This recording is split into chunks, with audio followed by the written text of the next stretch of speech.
Neato, amigo. For reals, you got a lot of skills. For reals? You think so? That was all me though. Oh no, here we go. Talk about an ego.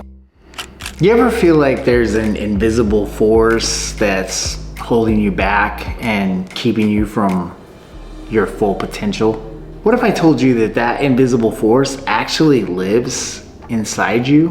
And it's what we call, wait for it, the ego. Anyway, so there are actually ways that you can suppress the ego. I'm the only winner on the team. The rest of them are losers, either by choice or by birth. Yes, the ego lives in all of us. And sometimes it inherently makes us our own worst enemies.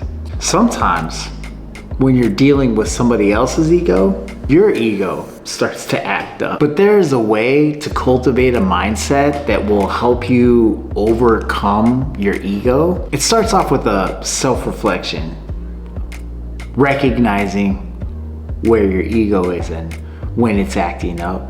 A great way to do that is to practice mindfulness, practice empathy, practice recognizing where other people are coming from.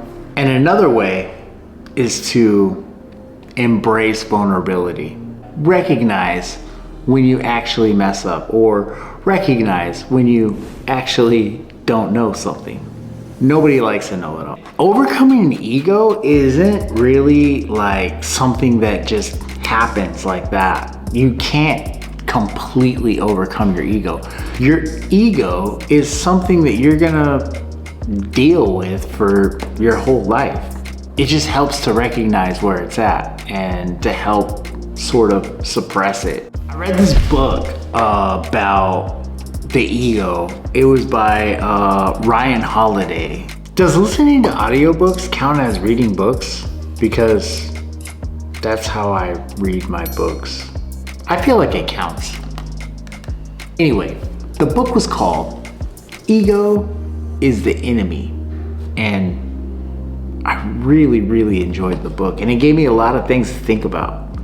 And the way that Ryan Holiday explains it is that ego starts with aspirations to do great things.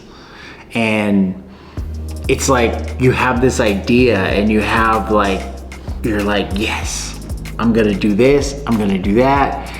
And it's just like your ego is a bunch of talk. I'm gonna do this, I'm gonna do that, I'm gonna blah. And then when you don't measure up and you don't like match what you said you were gonna do, sometimes you make up excuses, and that's not good because it's not helping anybody. The only thing it's helping is you save face with your ego.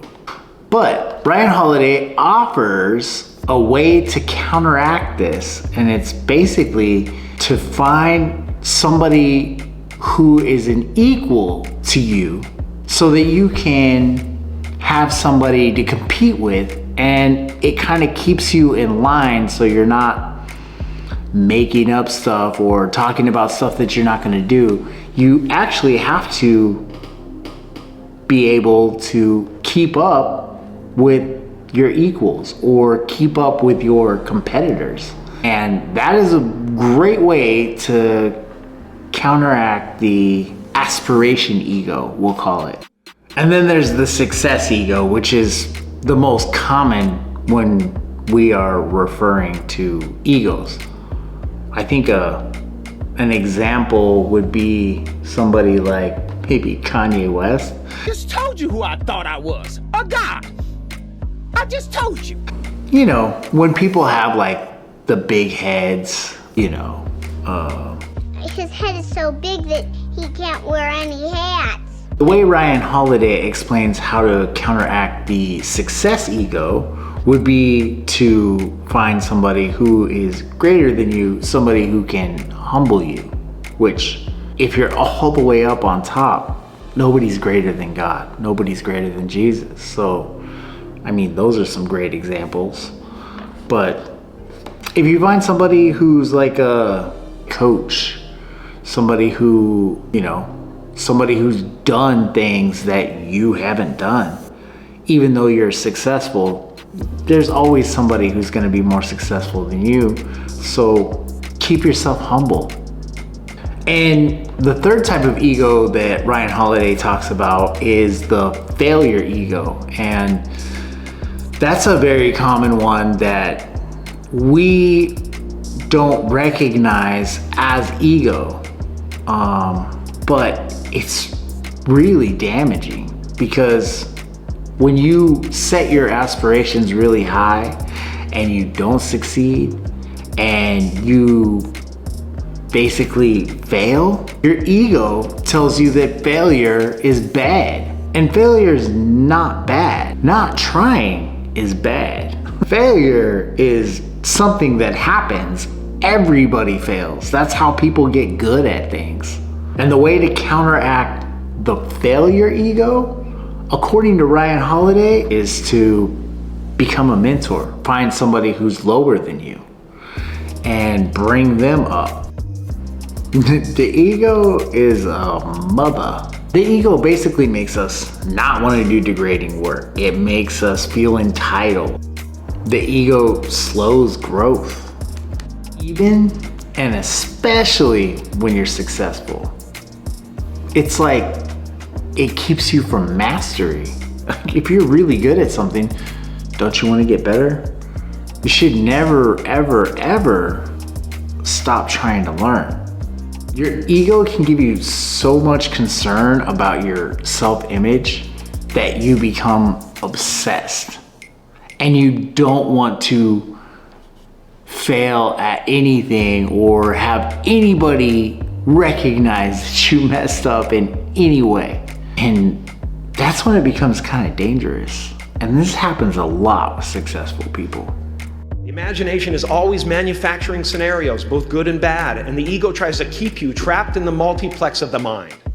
The ego can take confidence and turn it into arrogance. Nobody's perfect, except for Jesus. But even Jesus recognized ego could be damaging. Check this out. In the scriptures, he says, John 8:28, Jesus says, "When you have lifted up the Son of Man on the cross, then you will understand that I am He. I do nothing on my own, but say only what the Father has taught me."